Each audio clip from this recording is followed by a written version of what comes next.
کیا ہو رہا ہے جی پاکستان میں؟ بالکل تحریک لبیک پاکستان والوں نے جو ہے اچھا خاصا انٹرٹینمنٹ کا پروگرام شروع کر کے رکھا ہے، اور راولپنڈی اور اسلام آباد یعنی جو ٹوئن سٹیز ہیں ان کو جہاں سے کہنا چاہیے کہ دونوں سٹیز آپس میں ملتی ہیں، فیض آباد، وہاں پہ آنے کی کوشش کر رہے ہیں۔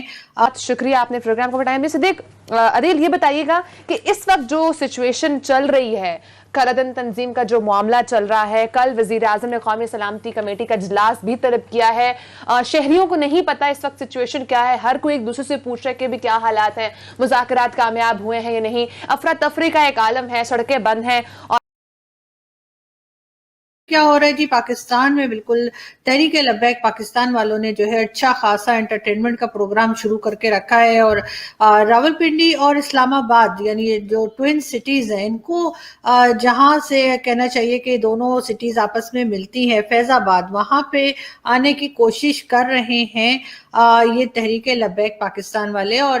پاکستان کی گورنمنٹ جو ہے ان کو روکنے کی کوشش کر رہی ہے۔ اور یہ اور بات ہے کہ 2017 میں جب عمران خان صاحب جو تھے وہ اپوزیشن میں تھے، اس وقت وہ انہی لوگوں کا ساتھ دیتے تھے اور ان کی تعریفیں کرتے نہیں تھکتے تھے۔ نہ صرف عمران خان صاحب بلکہ ان کے جو منسٹر ہیں شیخ رشید صاحب، وہ بھی تعریفیں کرتے کرتے نہیں تھک جاتے تھے۔ اور اب کہا یہ جا رہا ہے، بتایا یہ جا رہا ہے بار بار کہ جی یہ جو تحریک لبیک پاکستان والے ہیں یہ اصل میں انڈین ایجنٹس ہیں اور انڈیا ان کو فنڈ کر رہا ہے، اور اس وجہ سے یہ لوگ جو ہے ملک میں گڑبڑ مچانا چاہ رہے ہیں۔ لیکن ساتھ ساتھ ہم دیکھتے ہیں کہ جی عمران خان صاحب کی جو سٹیٹمنٹس آتی رہی ہیں مختلف قسم کی، جس میں پہلے وہ کہا کرتے تھے کہ جی بالکل غلط ہے، اور اس طرح سے جو ہے وہ پہلے وہ یہ کہا کرتے تھے کہ ان لوگوں کی مدد کرنی چاہیے اور ان کو آنے دینا چاہیے، اور یہ جو ہے ان کا حق ہے کہ یہ آئیں اور یہ پروٹیسٹ کریں اور وغیرہ وغیرہ اس قسم کی باتیں خان صاحب کیا کرتے تھے۔ اور اب وہی عمران خان صاحب جو ہیں وہ کہتے ہیں کہ بالکل غلط ہے اور یہ ملک دشمنی ہے اگر کوئی آ کے آپ ملک کو روکنے کی کوشش کریں، اور اگر آپ ڈی چوک پہ بیٹھنے کی کوشش کریں جہاں پہ وہ خود 126 دن بیٹھے رہے، ان کا کہنا ہے کہ اگر اب وہاں پہ کوئی بیٹھتا ہے تو وہ بہت غلط کر رہا ہے، جبکہ خود جب انہوں نے کیا تھا تب وہ صحیح تھا۔ لیکن بہرحال اب آپ نے جو سانپ پالے ہیں اگر وہ نکل کے آپ ہی کو ڈس رہے ہیں تو اس میں کسی کو حیران ہونے کی ضرورت نہیں ہے۔ جہاں تک کہا گیا کہ جی یہ لوگ انڈین ایجنٹس ہیں اور انڈیا انہیں فنڈ کر رہا ہے، تو بالکل جی بالکل، جب یہ لاسٹ ٹائم جب آئے تھے اور فیض آباد میں بیٹھے تھے تو آپ دیکھ سکتے ہیں کہ انڈین آرمی کے لوگ جو ہیں ان کو ہزار ہزار کے نوٹ بانٹ رہے تھے، اور نہ صرف یہ کہ آپ کو یہ پکچر جو میں دکھا رہی ہوں، اس لاسٹ ٹائم جب یہ بیٹھے تھے آ کے فیض آباد پہ اور وہاں پہ جب انہیں جانے کے لیے کہا گیا تو یہ آرمی کے لوگ جو ہیں ان کو لفافے بانٹ رہے تھے جس کے اندر پیسے تھے، نوٹ تھے ہزار ہزار کے، اور بالکل کیونکہ یہ آرمی کے لوگ بھی آپ کو لگ رہا ہوگا شاید کسی انڈین آرمی کے ہیں، اور جو نوٹ ملے تھے اس پہ بھی گاندھی جی کی تصویر تھی۔ تو میرا خیال ہے کہ اتنا پروف کافی ہے یہ بتانے کے لیے کہ یہ انڈین ایجنٹس ہیں اور انڈیا انہیں فنڈ کر رہا ہے۔ مطلب یہ کہ کچھ بھی آپ کچھ بھی چورن جو ہے لوگوں کو کھلائیں گے اور آپ کا خیال ہے کہ لوگ اس پہ بلیو کر لیں گے، کیونکہ سب لوگ جو ہیں وہ تو ڈھکن یہاں پہ بیٹھے ہوئے ہیں، کسی کو سمجھ تو کچھ آ رہی نہیں ہے۔ تو بالکل گورنمنٹ بھی یہی سمجھ رہی ہے اور اسٹیبلشمنٹ بھی کچھ لگتا ہے کہ اسی طرح کی باتیں سوچ سمجھ کے بیٹھی ہوئی ہے۔ فواد چودھری صاحب جو ہمارے منسٹر ہیں، فواد چودھری صاحب کا کہنا ہے، بہت مشہور ہیں جی، بالکل انڈیا میں بھی بہت لوگ ان کو جانتے ہیں۔ فواد چودھری صاحب کا کہنا یہ ہے کہ جی بھارت میں جو ہے ہزاروں کی تعداد میں لوگ جو ہیں وہ بائی فورس ان کو غائب کیا گیا ہے، مسنگ پرسنس میں ہے۔ بالکل ٹھیک کہہ رہے ہیں، اور پاکستان میں بلوچستان میں اور سندھ میں جو مسنگ پرسنس کے ایشوز چل رہے ہیں وہ لوگ تو پکنک منانے کے لیے گئے ہیں میرے خیال سے، وہ تو ادھر ادھر ویسے ہی گھومنے کے لیے چلے گئے ہیں، اس میں تو مسنگ پرسنس والا کوئی کیس ہے ہی نہیں۔ یہ سارے کیسز تو فواد چودھری صاحب بتا رہے ہیں کہ بھارت میں ہے۔ بات کریں گے جی ہم کس کی بھلا، ہم بات کریں گے شیخ رشید صاحب کی۔ شیخ رشید صاحب کو جی کوئی نہیں جانتا، میں کہنے والی تھی کون نہیں جانتا شیخ رشید صاحب کی۔ یہ دیکھیں جی بالکل یہ ختم نبوت کے علم بردار ہیں اور ان کا خیال ہے کہ ان سے زیادہ تو ملک کی خدمت کوئی کر ہی نہیں رہا۔ لیٹسٹ نیوز جو آئی ہے وہ یہ ہے کہ جی شیخ رشید صاحب نے اپنے سیکیورٹی گارڈز بدل دیے ہیں، ان کے سیکیورٹی گارڈز میں جتنے بھی مسلمز تھے ان سب کو ہٹا دیا گیا ہے اور ان کی جگہ جو ہے وہ نان مسلمز کو رکھا گیا ہے۔ کہا یہ گیا ہے کہ کیونکہ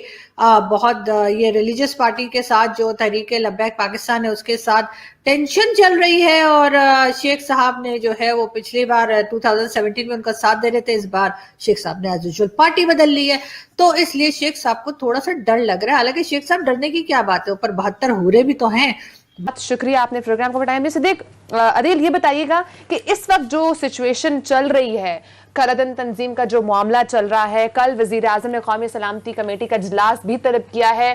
شہریوں کو نہیں پتا اس وقت سچویشن کیا ہے، ہر کوئی ایک دوسرے سے پوچھ رہا ہے کہ بھی کیا حالات ہیں، مذاکرات کامیاب ہوئے ہیں یا نہیں، افراتفری کا ایک عالم ہے، سڑکیں بند ہیں، اور اگر ہم انڈسٹریل ہب کی بات کریں تو وہ بھی اس وقت جام ہو چکا ہے، ایک غیر یقینی کی صورتحال اس وقت ہم دیکھ رہے ہیں بہت زیادہ پریویل کر رہی ہے۔ ابھی تو میں سب سے پہلے جاننا چاہوں گی آپ سے کہ اس وقت کیا سچویشن ہے، یہ احتجاج کہاں پر پہنچا ہے اور آگے ان کا کیا لائحہ عمل ہے، مذاکرات اس وقت کہاں تک پہنچے ہیں، پھر آگے مزید بھی اس پہ بات کرتے ہیں۔ جی ماریا، جو مختلف نمائندگان سے ہماری بات ہوئی ہے، جو ساتھ ساتھ اس کو کور کرتے آ رہے ہیں، جو صورتحال پر نظر رکھے ہوئے ہیں، تو اس وقت گجرانوالہ میں یہ داخل ہو چکا ہے ان کا جو مارچ ہے، اور یہ وہیں پڑاؤ کریں گے۔ کل اس بات کا امکان ہے کہ یہ گکھڑ پہنچیں گے، اور اس کے بعد اصل جو پوائنٹ ہوگا نا، جہاں پر پہلی بڑی رکاوٹ ان کے سامنے آئے گی، وہ آئے گی گجرات کے مقام پر۔ ہاں، اس کی ریزن یہ ہے کہ ظاہر ہے گجرات اور وزیر آباد کے درمیان میں جو دریا ہے، دریائے چناب، اس کے پل کی اس وقت کی جو صورتحال، عبدالاسلام صاحب ہیں، ہماری ان سے بات بھی ہوئی ابھی کچھ دیر پہلے، وہ وہیں پر موجود تھے، تو پل کو ایک تو ہوتا ہے نا کہ پل کو کنٹینر لگا کے بند کیا جاتا ہے، پورے پل پر کنٹینر لگا دیے گئے ہیں۔ اچھا، صرف یہی نہیں ہے، 3 لیئرز میں یہ روکنے کا فیصلہ کیا گیا، کیونکہ انتظامیہ نے ابھی تک جو یہ آگے موو کرتے جا رہے ہیں،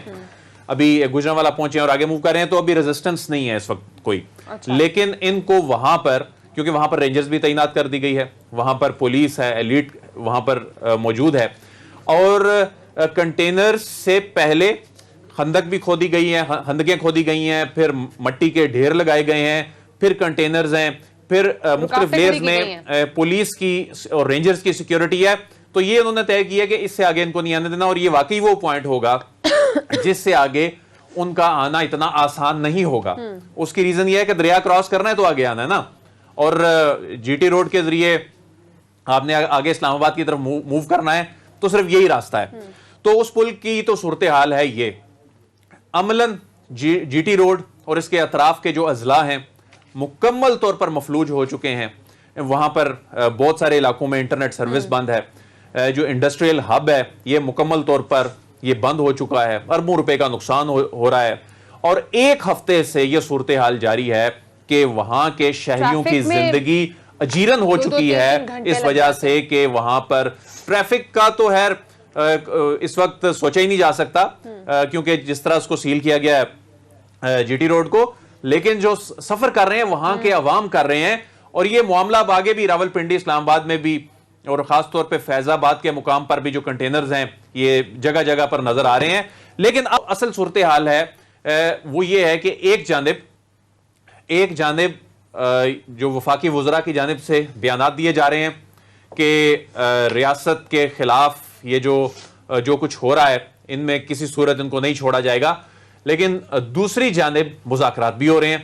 اور ان مذاکرات میں جو بتایا جا رہا ہے کہ سعد رضوی صاحب کو یہاں لا کے مذاکرات ہو رہے ہیں، اور 2 شورا کے لوگ بھی ہیں ان کے ساتھ جو مذاکرات کر رہے ہیں، اور یہ بھی بتایا جا رہا ہے کہ جی شیخ رشید صاحب ہیں، نور اللہ قادری صاحب ہیں۔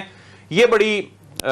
حیران کن بات ضرور ہے کہ ایک جانب وفاقی وزراء یہ بیان دے رہے ہیں، اور وفاقی وزراء کے متضاد بیانات بھی ہیں۔ فیصل وابڈا صاحب کچھ بیان دیتے ہیں،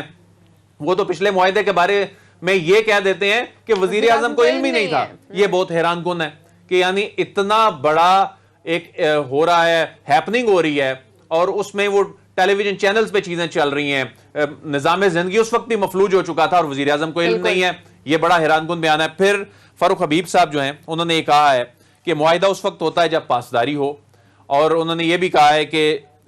ڈنڈے کے زور پر بات منوانے کی ضد پوری نہیں ہوگی۔ اور جو فواد چودھری صاحب ہیں ان کا جو ٹویٹ ہے کہ جب تک